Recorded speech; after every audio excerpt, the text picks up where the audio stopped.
Have you ever questioned why bowing, such a simple, repetitive gesture, plays such a central role in Buddhist tradition? Or wondered how something as physical as kneeling and lowering your body to the ground can impact your spiritual mind and internal growth? Welcome back to our channel. Today we explore one of the most profoundly misunderstood aspects of Buddhist practice, the act of full-body prostration, known as five-point prostration. To the casual observer, it may seem like mere ritual, but to those who have walked the inner path, this practice holds the power to dissolve pride, awaken humility, and build a bridge between the self and the sacred.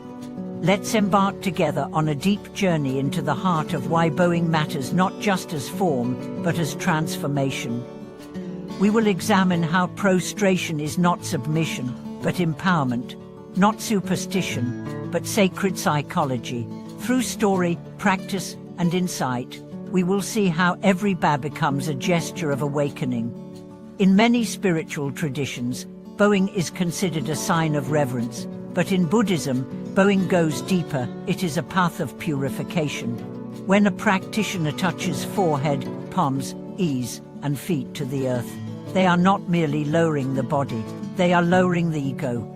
They are placing their pride, their identity, their judgments, and their defenses down onto the ground.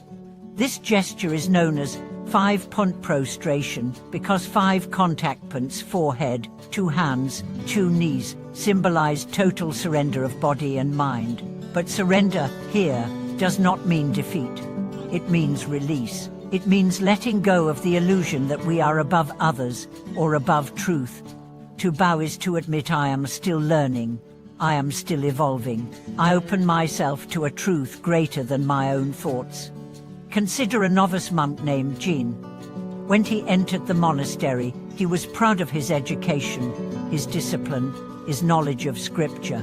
He viewed older monks with a quiet sense of superiority. He believed that enlightenment was a matter of intellect. Then his teacher gave him a task every morning. 108 full prostrations in front of the Buddha hall. At first, Jin saw it as punishment. His knees ached, his pride bristled. But over time, something shifted. He stopped resisting. He began to bow not just with his body, but with his heart. Each prostration became a silent confession of his arrogance. Each fall to the earth became a return to humility. Weeks passed. His mind quieted, his heart softened. Eventually, he realized the truth. His arrogance had been his greatest obstacle. Not his lack of knowledge, but his lack of openness. This is the secret power of bowing. It reveals what is hidden. It brings the unconscious into view. It turns the spotlight inward. And in doing so, it heals. Let us reflect on what arrogance truly is. It is not always loud. Often, it's silent, hidden in subtle thoughts. I know more. I'm better. They don't understand. Arrogance masks itself as confidence. It hides behind titles, behind experience, behind social roles.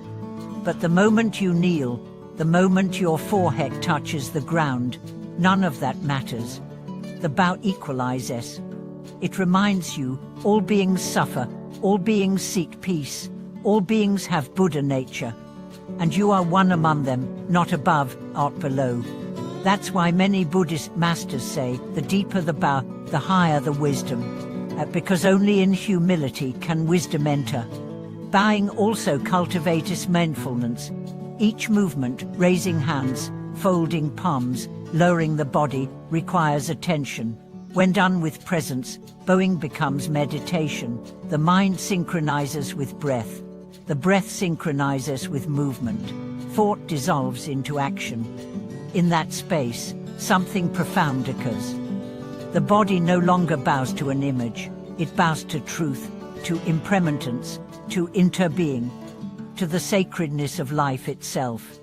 Now imagine a practitioner named Layla who lives in a bustling city, far from monasteries. Her life is filled with stress, competition, and pressure.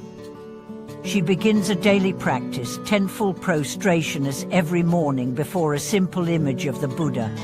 At first, she feels nothing, but slowly, she notices changes. Her anger softens, her judgments lessen. She becomes more patient at work, more gentle with her family. One day, her co-worker snaps at her, and instead of reacting, she bows slightly in her heart. A private gesture, a breath of compassion. Her world begins to change. This is the ripple effect of humility. One bow influences not only the self, but the field around the self. In traditional Buddhist cultures, bowing is embedded in daily life. Monks bow to each other. Lay people bow to monastics. Teachers bow to students, not as hierarchy, but as mutual respect, a recognition that we are all mirrors, all teachers, all students of the Dharma. Even the Buddha, upon his awakening, bowed to the earth. He touched the ground and said, "The earth is my witness." Why? Because in that moment, he was not claiming superiority. He was expressing gratitude to the ground that supported him, to the truth that sustained him. The ground is the ultimate teacher. It holds us all. It does not discriminate. When you bow to the ground, you bow to life. Let us not forget that bowing is also a physical practice. In an age where so much spirituality lives in the mind, bowing anchors the sacred in the body. It engages muscles, breath, heartbeat. It teaches us that awakening is not just an idea, but an embodied reality. Through consistent prostration, practitioners report not only spiritual changes, but physical healing. Tension releases, posture improves, breath deepens, the nervous system calms. Over time, the body becomes a vehicle of reverence, not resistance. And then there is the emotional purification.